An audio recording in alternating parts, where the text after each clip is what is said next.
May they all be one as you, Father, are in me and I in you, that the world may believe that you sent me, says the Lord.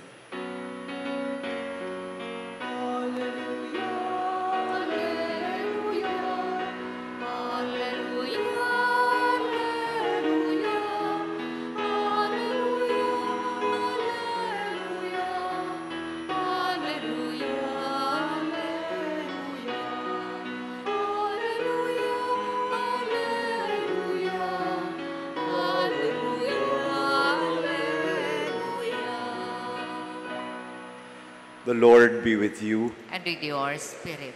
A reading from the Holy Gospel according to Saint John. Glory to you, O Lord. Lifting up his eyes to heaven, Jesus prayed, saying, I pray not only for these, but also for those who will believe in me through their word, so that they may all be one. As you, Father, are in me and I in you, that they also may be in us, that the world may believe that you sent me. And I have given them the glory you gave me, so that they may be one as we are one. I in them and you in me, that they may be brought to perfection as one, that the world may know that you sent me, and that you loved them even as you loved me. Father, they are your gift to me. I wish that where I am, they also may be with me, that they may see my glory that you gave me, because you loved me before the foundation of the world. Righteous Father, the world also does not know you, but I know you, and they know that you sent me. I made known to them your name, and I will make it known that the love with which you loved me may be in them, and I in them. The Gospel of the Lord. Praise to you, Lord Jesus Christ. Good afternoon, brothers and sisters. Good afternoon, Father.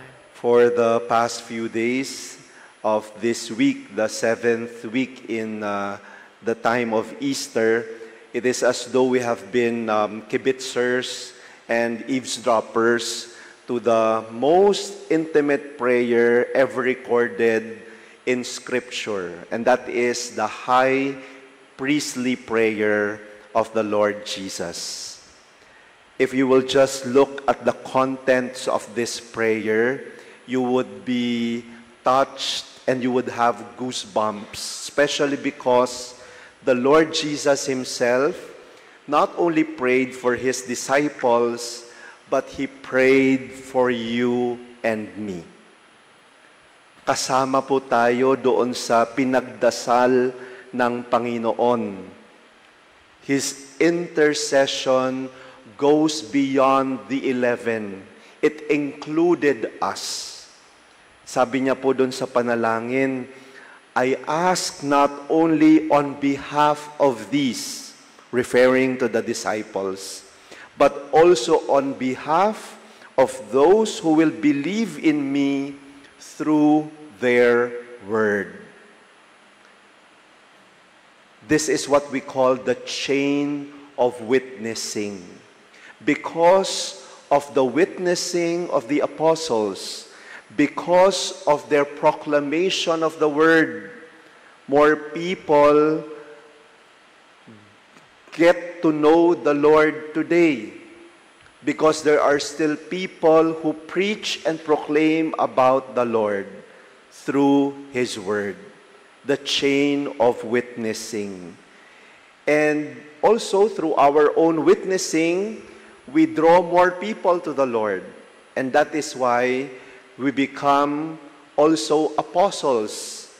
We call more people to believe in Jesus because of our own witnessing. This is what the chain of witnessing does to the church.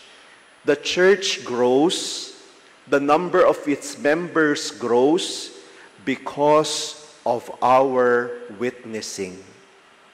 People get attracted to the church because of the way we witness to Jesus through our lives. The second point that our gospel today wants to convey to us is that the people around us, the people that God has given us, are gifts.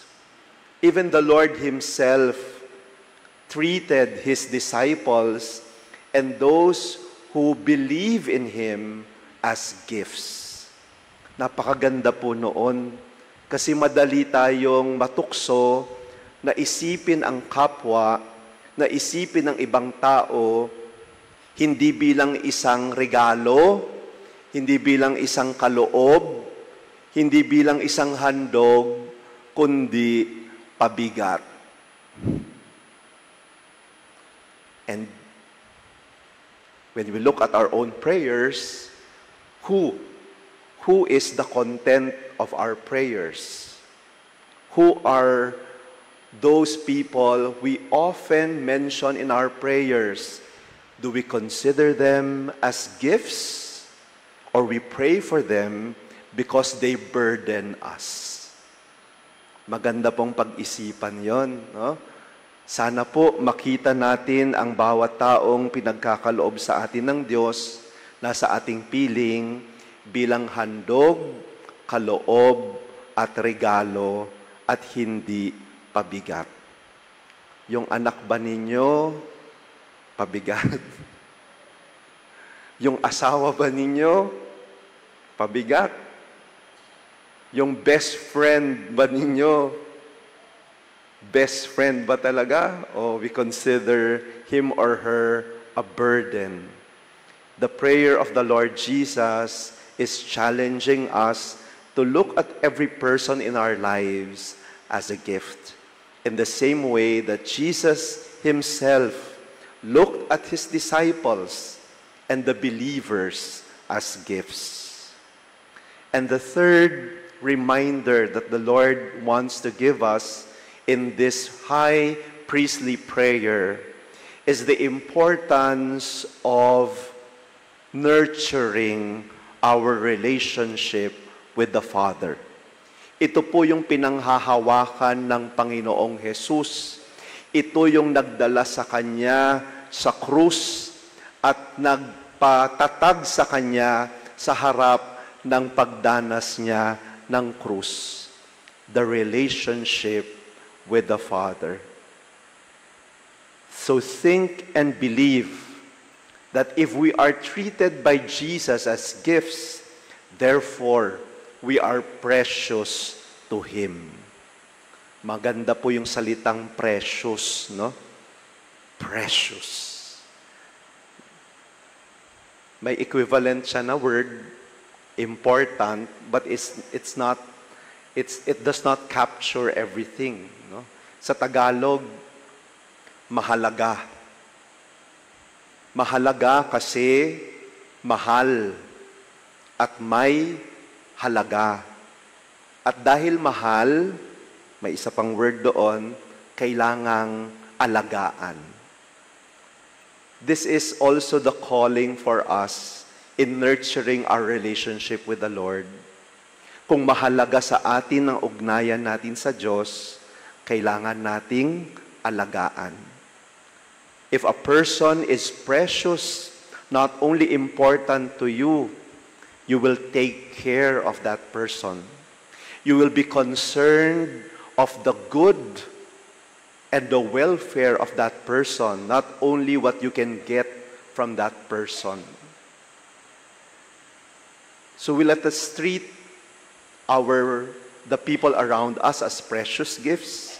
Let us also consider this relationship with the Lord as really precious, not only important. No? Because when a person or a thing is just important, as time goes by, the importance can diminish.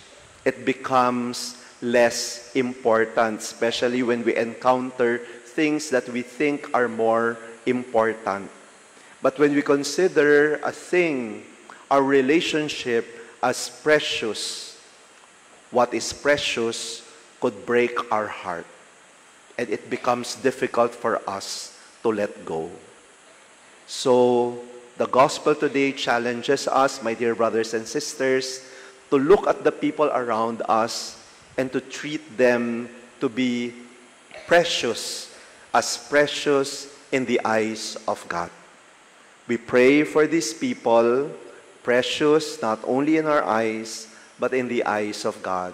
And we also pray that we may grow in our relationship with the Lord, something that is precious, because apart from the Lord, we can do nothing.